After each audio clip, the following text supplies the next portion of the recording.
నమస్తే, welcome to ప్రజానాడి. ఒక్కొక్కటిగా morning news అయితే మనం డిస్కస్ చేసే ప్రయత్నం చేద్దాం. ముందుగా పీపుల్స్ డైరీ దినపత్రికను ఎక్స్ప్లెయిన్ చేసే ప్రయత్నం చేస్తా. రైల్వే దిప్పుడు జపాన్ సహకారంతో చరిత్రాత్మక మార్పుకు నిర్ణయం. రానున్న 5 ఏళ్లలో 400 కిలోమీటర్ల వేగంతో నడిచే బుల్లెట్ రైలు తయారవుతున్న ఈ బుల్లెట్ రైలు అదేవిధంగా హైస్పీడ్ రైల్ కారిడార్ల దిశగానైతే భారత్ అడుగులు వేస్తున్నట్లుగానైతే మనకు ఈ కథనాన్ని పరిశీలించడం జరిగింది. ఎందుకంటే ఇప్పటికే వందే భారత్ కు సంబంధించి కూడా చాలా రకాల ట్రైన్లు అయితే జరుగుతున్నాయి. ఒక్కొక్క గాడికి తిరుపతి నుంచి సికింద్రాబాద్ ఇలా రకరకాలుగా అయితే నడుస్తున్న పరిస్థితి అయితే ఉంది. ఒక మారుతున్న కాలానికి అనుగుణంగానైతే కేంద్ర ప్రభుత్వం అయితే ఒక మంచి కార్యక్రమానికి శ్రీకారం చుట్టడం జరిగిందని కూడా మనం చూస్తున్నాం.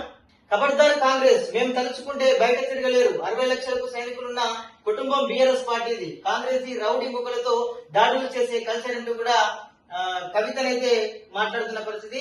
ఇక అదేవిధంగా ఇంకొక వార్త చూద్దాం. సెన్సేషన్ వార్త ఇది. గిట్లయితే ముద్ద దిగేది ఎట్లా? 5 రూపాయల భోజనం ఆగమాగం. అన్నపూర్ణలో 1.25 లక్ష సమస్యలు. పాములు ఎలుకలు తిరుగుతున్న క్యూఆర్స్లు, చెత్తా చెదరంతో కూడుకున్న పరిసర ప్రాంతాలు, హైజెనిక్ అంటూ ప్రచారం, అపరిశుభ్రంగా పరిస్థితి. క్యూఆర్స్ లో ధూళితో దుర్వాసన, న్యాయమైన ఆహారం అంటూ కూడా ప్రచారం అయితే జరుగుతుంది. అంటే గతంలో కేసీఆర్ ప్రభుత్వ హయాంలో అయితే ఈ 5 రూపాయల భోజనం అంటే అన్నపూర్ణ భోజనం అయితే తీసుకురావడం జరిగింది.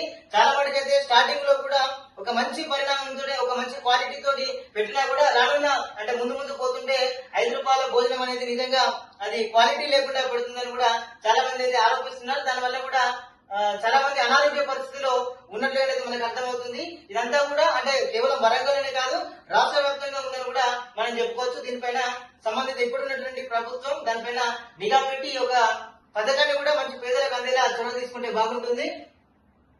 ఇంకొక వార్త చూద్దాం. నిన్న సోషల్ మీడియాలో అయితే తెగ వైరల్ అయింది. హన్మకొండలో దారుణం.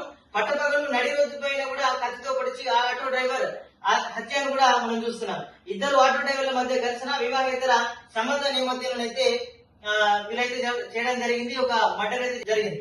అంటే ఒక అమ్మాయినే ఇద్దరు డ్రైవర్లు ఎవరైతే ఉన్నారో వారు వివాహేతర సంబంధం పెట్టుకున్న కారణంగానైతే ఇద్దరు మాట పెట్టుకొని ఇద్దరే అంతకుముందు గత 10-15 రోజుల కిందనే కత్తి కొనుగోలు చేసి అదేవిధంగా ఇది పక్కా ప్లాన్ తోనే ఈ యొక్క మర్డర్ జరిగినట్లుగానైతే మనం చూస్తున్నాం. ఇతని పైన కూడా సంబంధిత పోలీస్ శాఖ అధికారులు అయితే ఇప్పటికే కేసు నమోదు చేసి అదేవిధంగా దీనికి సంబంధించిన వివరాల గురించి అయితే వారు ఆలోచిస్తున్న పరిస్థితి అయితే కనబడుతుంది.